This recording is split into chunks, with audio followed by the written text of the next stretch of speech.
నమస్తే, నా పేరు తేజస్విని. బీసీఎన్ న్యూస్ కి స్వాగతం. ముందుగా ముఖ్యాంశాలు. జగన్ జమానాలో జోన్లు జే ట్యాక్స్ పేరిట ఆక్వా రైతులను దోచుకున్నారన్న ఏపీఐఎస్సీ చైర్మన్ మంతిన రామరాజు. కూటమి పాలనలో ప్రభుత్వం ఆక్వాకు అండగా నిలిచిందని వెల్లడి.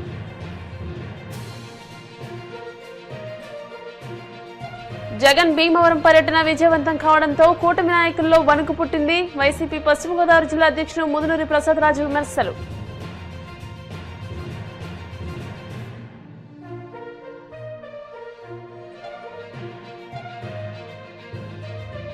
నేతన్న నేస్తం పథకానికి పేరు మార్చి లబ్ధిదారుల సంఖ్యను తగ్గించి కూటమి సర్కార్ చేనేత కుటుంబాలను నిరాశపరిచింది. YCP MLC Ramesh Yadav fire.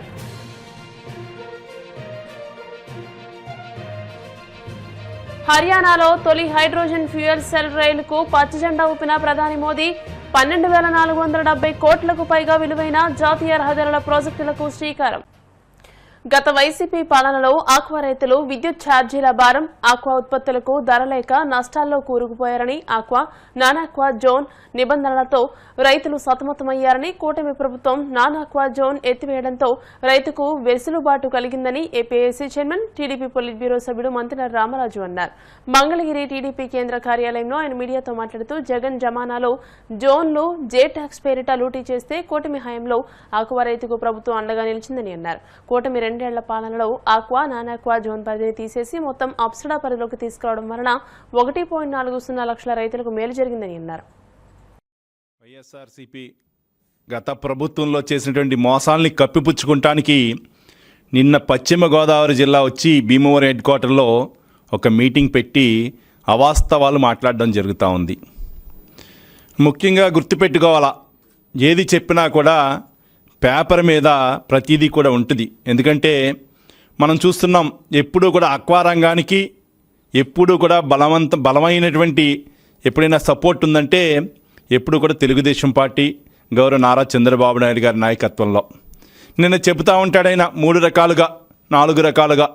ఒకటి, మేతల ధరలు పెరిగిపోయినాయి, చాలా వారి సామాజిక వర్గం కానీ వారి యొక్క సొంత మనుషులు మేతల ఫ్యాక్టరీల ద్వారా రేట్లు పెంచారని చెప్పి ప్రజలకి రైతుల్ని కప్పిపుచ్చడానికి అవాస్తవాలు మాట్లాడుతున్నటువంటి జగన్మోహన్ రెడ్డి అండ్ కంపెనీ వారందరూ కూడా వారి సహచరుల మాజీ మంత్రులు కానీ ఎమ్మెల్యేలు కానీ ఆ మీటింగ్లో మాట్లాడడం జరిగింది.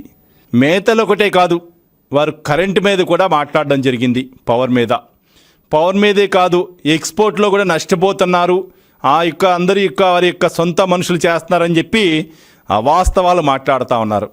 మేము చూపిస్తున్నాం, ప్రతిదీ కూడా పేపర్ మీద పెట్టి చూపిస్తాం. రండి, మీరు ఎక్కడికైనా చర్చకి పిలిస్తే మేము సిద్ధంగా ఉన్నాం. నిన్న మాట్లాడిన దాంట్లో చూస్తే మొట్టమొదటిగా ఆక్వా రైతులు ఏదైతే సంబంధించిన మేతల ధరలు పెరిగిపోయినాయని చెప్పడం జరిగింది. జగన్మోహన్ రెడ్డి గారు మీరు గుర్తుపెట్టుకోవాలా, ఈ యొక్క 2.5 సంవత్సరాల్లో మనకు ఒక పక్కన ఏదైతే సోయాబీన్ భారతదేశంలో అన్ని రాష్ట్రాల్లో పండేటువంటి సోయాబీన్ రేటు ఎంతో అత్యధికంగా పెరిగింది. అదేవిధంగా ఫిష్ మీల్ కానీ ఫిష్ ఆయిల్ కానీ అత్యధికంగా రేటు పెరిగింది. హైయెస్ట్ నమోదు గత 15 సంవత్సరాల్లో ఎప్పుడూ లేనంత రీతిలో ఈరోజు ఫిష్ మీల్ కానీ ఏదైతే రొయ్యల మేతకి ముఖ్యంగా అవసరం వచ్చేటువంటి ముడి సరుకులు ఏవైతే ఉన్నాయో ఫిష్ మీల్ కానీ ఫిష్ ఆయిల్ కానీ పెరగడం జరిగింది. పెరిగినప్పటికీ కూడా ఈ గత 5 సంవత్సరాలు చూసుకుంటే ఏమీ పెరగకుండా 7 సార్లు గత ప్రభుత్వంలో ఫీడ్ ధరలు పెరిగినాయి. 7 సార్లు పెరిగినప్పుడు 4 సార్లు కూర్చోబెట్టి అవసరం లేకుండా పెంచినటువంటి రేట్లను 4 సార్లు కూర్చుని మేము తగ్గించామని ప్రగాఢ పలుకుతూ ఉన్నారు. మీరు గుర్తించాలి, 27% పెరుగుదల 5 సంవత్సరాల్లో రొయ్యల మేత సంబంధించి గత ప్రభుత్వంలో 2019-24 మధ్య కాలంలో ఎంఆర్పి ధర మీద 27% పెరిగింది. అంటే మీరు గుర్తుపెట్టుకోవాలా, ఇంచుమించుగా 18 రూపాయలు 17 రూపాయలు పెంచిన దాఖలా గత ప్రభుత్వంలో. ఈ 2 సంవత్సరాల పైబడినటువంటి కాలంలో కేవలం తెలుగుదేశం ప్రభుత్వం వచ్చిన తర్వాత పెరిగింది 2 నుంచి 4 రూపాయలు మాత్రమే. అది కూడా 3 సార్లు కూర్చోబెట్టి పెరిగినటువంటి ధరలను కూడా గౌరవ ముఖ్యమంత్రి నారా చంద్రబాబు నాయుడు గారు దాన్ని స్థిరీకరణ చేయడం జరిగింది. ముందుగా మనం చూడాలా, 2010 సంవత్సరంలో కాంగ్రెస్ గవర్నమెంట్ వచ్చేసరికి రొయ్యల మేత ధర 41 రూపాయల 50 పైసలు ఉంది. ఎందుకు వివరణ ఇవ్వాలనుకుంటున్నామంటే 2010 నుంచి 2026 సంవత్సరం వరకు ఈ 16 సంవత్సరాల్లో కాంగ్రెస్ వైఎస్ఆర్ పాలన ఎంత ఆ దౌర్జన్యటువంటి మార్కెట్ పెంచి వారికి కావాల్సినటువంటి డబ్బులు చేసుకున్నటువంటి సంఘటనలు తెలియజేయడం కోసం అప్పటి నుంచి తీసుకురావడం జరుగుతూ ఉంది. 2010లో 41 రూపాయి 50 పైసలు ఉండేది రొయ్యల మేత ధర. 2014 తెలుగుదేశం ప్రభుత్వం వచ్చే నాటికి 24 రూపాయలు పెరుగుదల, అంటే 58% పెరగడం జరిగింది. ఏ ఒక్క ప్రోడక్ట్ కూడా రొయ్యల మేతలంటే కాంగ్రెస్ గవర్నమెంట్లో మొట్టమొదటిసారిగా 58% పెంచడం జరిగింది. 2015 అంటే 14-19 మధ్యలో తెలుగుదేశం ప్రభుత్వం హయాంలో కేవలం ఏదైతే 65 రూపాయలు ఉన్నటువంటి రేట్ని భీమవరంలో మాజీ సీఎం జగన్ నిర్వహించిన ఆక్వా రైతుల సమావేశం విజయవంతం కావడంతో అధికార కూటమి పార్టీల నాయకుల్లో వణుకు పుట్టిందని వైసీపీ జిల్లా అధ్యక్షుడు మున్నూరి ప్రసాదరాజు అన్నారు. పశ్చిమ గోదావరి జిల్లా భీమవరంలో ఏర్పాటు చేసిన మీడియా సమావేశంలో ఆయన మాట్లాడారు.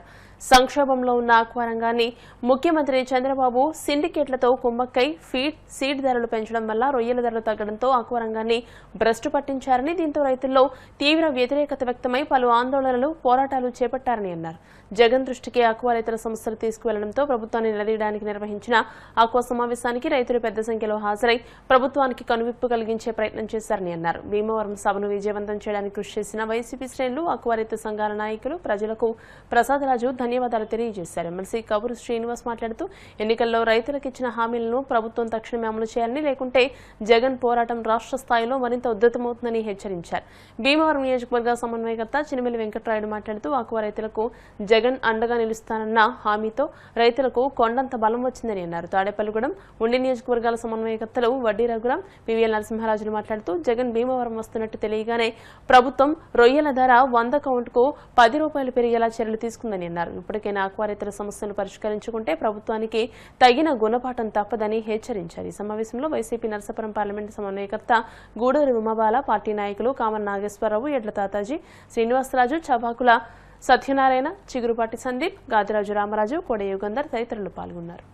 2 సంవత్సరాల కూటమి సర్కారు చేస్తున్నటువంటి ఈ వైపరీత్యాన్ని ఎదిరించడానికి రైతులందరూ కూడా జగన్మోహన్ రెడ్డి గారి యొక్క రాకతో ఒక ధైర్యం, ఒక భరోసా, ఒక ఆశాభావం వ్యక్తమైంది.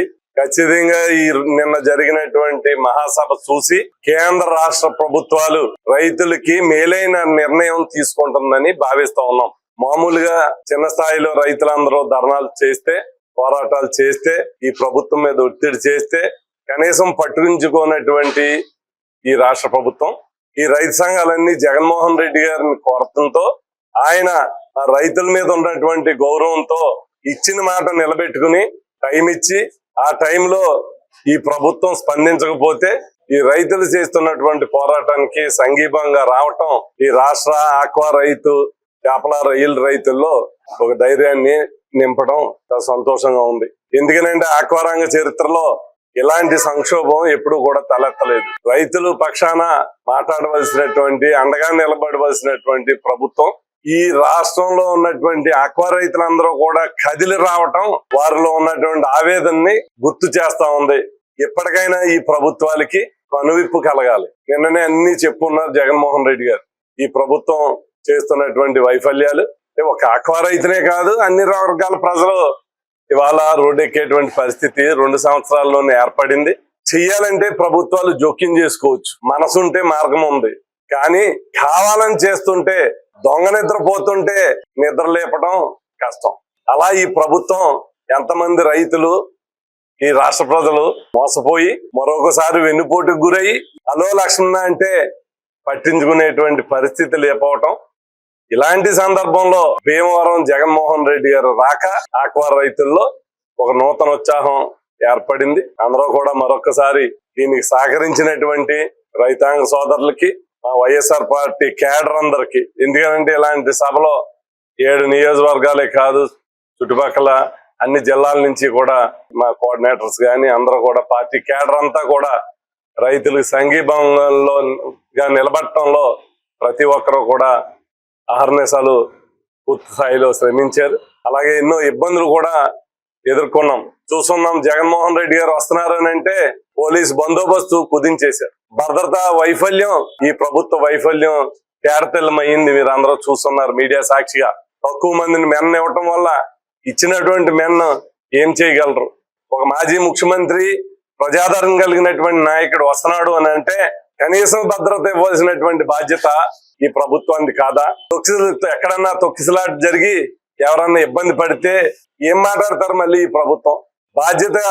భద్రత ఇవ్వాల్సినటువంటి ఈ ప్రభుత్వం సరైనటువంటి భద్రత ఇవ్వకపోవటం వల్ల చాలా ఇబ్బందుల్ని ఎదుర్కొన్నాం. ఎక్కడికక్కడ జనం వస్తున్నారని ట్రాఫిక్ ఆంక్షలు, రైతుల్ని ఆపేటువంటి ప్రయత్నం, రైతు సంఘ నాయకులు ఎక్కడ రికమెండేషన్ ఇస్తారో ఆ సంఘ నాయకులు నిర్బంధం, ఇలాంటివన్నీ కూడా జరిగినాయి. అయినా కూడా ఏ ఒక్క రైతు లేదా ఏ ఒక్క వైఎస్ఆర్ పార్టీ నాయకుడు అదరలేదు ఎక్కడ ఆపినా నడిచి రావడానికి ప్రయత్నం చేశారు. ఏది వీలవుతే అలా వచ్చి ఈ సభని విజయవంతం చేశారు. అలా దీనికి సహకరించినటువంటి మీడియా మిత్రులందరికీ, మా వైఎస్ఆర్ పార్టీ వాలంటీర్స్ అందరికీ, మేము సొంతంగా వైఎస్ఆర్ పార్టీ తరఫున భద్రత కల్పించకపోతే వాలంటీర్లను నియమించుకుని మాకు మేమే నిలబడ్డాం.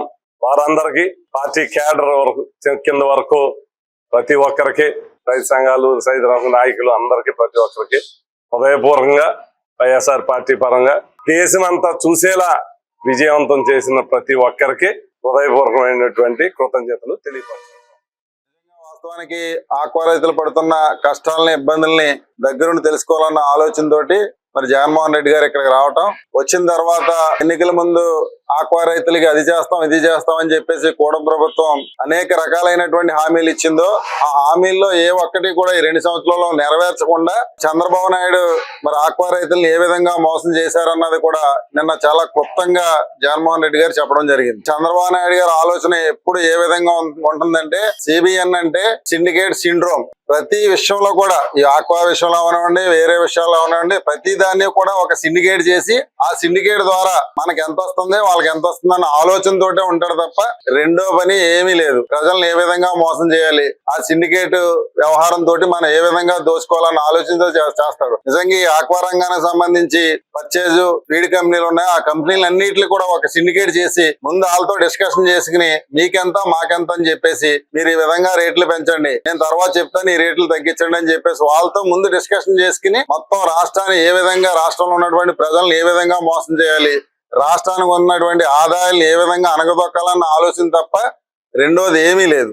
ఈ రోజు ఆక్వా రైతులు పడుతున్న కష్టాలకు ఖచ్చితంగా మనందరం అండగా నిలవాలని చెప్పేసి ఏదైతే ఆక్వా సోదరులు ఉన్నారో వాళ్ళందరినీ కూడా ఆ నాయకుడు జగన్మోహన్ రెడ్డి గారు తీసుకెళ్తే వెంటనే స్పందించి నీకు అండగా నేను ఉంటాను, వాళ్ళు ఏదైతే ఇప్పుడు ఉన్నటువంటి ప్రభుత్వం దిగొచ్చే వరకు కూడా మీతో పాటు పోరాటం చేస్తానని చెప్పిన వెంటనే మన భీమవరం రావడం, భీమవరంలో ఆయన ఏదైతే హామీ ఇచ్చారో హామీ ప్రకారం ఈ ప్రభుత్వాలు ఉన్నాయో ఆ ప్రభుత్వం దిగి రాకపోతే ఖచ్చితంగా రేపు రాబోయే రోజుల్లో ఆక్వా రైతులకి ఇంకా ఏ విధంగా మన అండగా ఉండి పోరాటం చేయాలన్న ఆలోచనతోటే వైఎస్ఆర్ కాంగ్రెస్ పార్టీ ముందుకెళ్తుందని చెప్పేసి కూడా తెలియజేస్తూ, అనేక రకాలైనటువంటి అవరోధాలు, ఆఖరి నిమిషం వరకు కూడా హెలికాప్టర్ పర్మిషన్ లేదని చెప్పడం, మేమేమో రైతులు అందరూ ఈ సమావేశానికి రావాలని అనుకుంటే లేదు, జగన్మోహన్ రెడ్డి గారికి హెలికాప్టర్ పర్మిషన్ లేదు, ఆయన రావటం లేదని వ్యతిరేకమైన ప్రచారం చేయించటం, సెక్యూరిటీ లేకుండా చేయటం, గ్రామ స్థాయిలో ఉన్నటువంటి రైతులకు కానీ వాళ్ళకి కానీ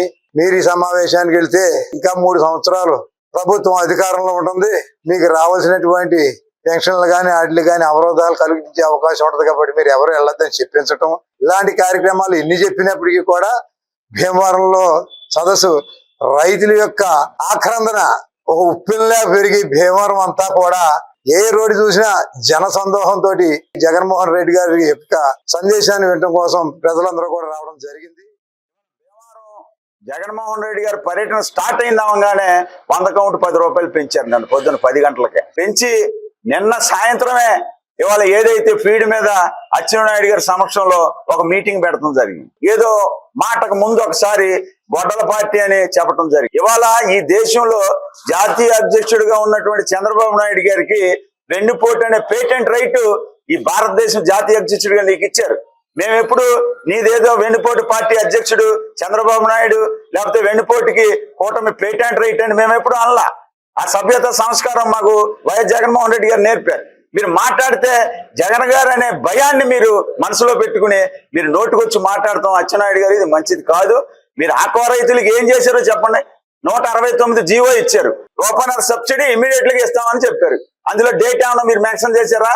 ఈ నెల 1వ తారీఖు ఇస్తానని చెప్పారా, లేకపోతే ఆగస్టు 1వ తారీఖున ఇస్తానని చెప్పారా? మీరు డేట్ మెన్షన్ చేయకోకుండా ఇవాళ వరకు కూడా మీరు ఇచ్చిన జీవో చెత్త కుప్పలో పాడేసేట్టుగా మీరు చేశారు. అలాగే 180 జీవో ఇచ్చారు. జీవో ఇచ్చి శిభావళిని అందులో పెట్టి ఫీడ్ రేట్లు తగ్గించేద్దామని చెప్పి 15 రోజులు నేను మీటింగ్ పెట్టి మళ్ళీ ఎలా పెంచాలనే ఆలోచనలో మీరు ఉన్నారు. కానీ జగన్మోహన్ రెడ్డి గారు అప్సడా అనేది పెట్టి ఈ రాష్ట్రంలో ఉన్నటువంటి ఆక్వా రైతులను ఆదుకోవాలని కార్యక్రమం చేపట్టారు. కార్యక్రమం మొదలు పెట్టినప్పటి నుంచి కూడా ప్రభుత్వం వారు ఆక్వా రైతులకు ఏం చేద్దామని ఆలోచించడం మానేసి హెలిప్యాడ్ కి పర్మిషన్ ఇవ్వకూడదు, ఈ కార్యక్రమాన్ని ఆపాలి. ప్రోగ్రామ్ షెడ్యూల్ కన్ఫర్మ్ అవ్వకముందే ప్రజల్ని దారి మళ్లించి ఈ కార్యక్రమానికి ఎక్కువ మంది హాజరవ్వకుండా కార్యక్రమం ఫెయిల్ అయ్యే విధంగా ఏం చేద్దామని ఆలోచన చేయడం తప్పించి రైతుల గురించి ఆలోచించిన పరిస్థితి లేదు. సభ మీద పెట్టి దీన్ని ఇబ్బంది పెట్టాలన్న దృష్టి పెట్టేదానికన్నా ఈ ఆక్వా రైతుల ఇబ్బందులు తీర్చడానికి మనం ఏం చేయాలని ఆలోచిస్తే మంచి జరుగుతుంది. కూటమి ప్రభుత్వం వారు ఈ కార్యక్రమాన్ని విఫలం చేయడానికి ఎన్ని కుట్రలు పన్నినప్పటికీ కూడా భారీగా విజయవంతం అయ్యి ప్రజలంతా కూడా మద్దతు తెలియజేశారు. ఎప్పుడు కనీ వినే విధంగా ఇంత పెద్ద ఎత్తున సభ జరగటం, దీని అర్థం ఏంటంటే ఈ ఉమ్మడి ప్రభుత్వం ఇచ్చిన హామీలు తొంగలో తొక్కి ఏదైతే ఆక్వా రైతులను కూడా అందులో భాగం చేసి వారికి ఇచ్చిన హామీలన్నీ కూడా తొక్కిపెట్టి ఈ రోజు విపరీతంగా మేతల రేట్లు పెంచడం, అమ్మకాలకు వచ్చేటప్పటికి ఎక్స్పోర్టర్స్ దగ్గర కూడా రేటు తగ్గించడం వల్ల రైతులు చాలా ఇబ్బంది పడిన వల్లనే రైతులు ఎంతో ఆందోళనతో ఈ కార్యక్రమంలో పాల్గొన్నారు. అన్ని జిల్లాల నుంచి కూడా ఆక్వా రైతులు ఎవరున్నారో వారందరూ కూడా ఇందులో పాల్గొనడం జరిగింది. వారందరికీ కూడా జగన్మోహన్ రెడ్డి గారు హామీ ఇవ్వడం జరిగింది. తప్పనిసరిగా మీ రైతులందరికీ నేను అండగా ఉంటాను, తప్పనిసరిగా మీకు న్యాయం జరిగేటట్టు చూస్తానని చెప్పడం కూడా జరిగింది. మరి రాబోయే రోజుల్లో నేను వస్తే కనుక మీ అందరినీ కూడా ఏదైతే ఏళ్ళు నష్టపోయారో అందరినీ కూడా నేను ఆదుకుంటానని కూడా నేను సభలో మాట ఇవ్వడం జరిగింది. ఇప్పుడు కాసేపు ప్రకటనలు.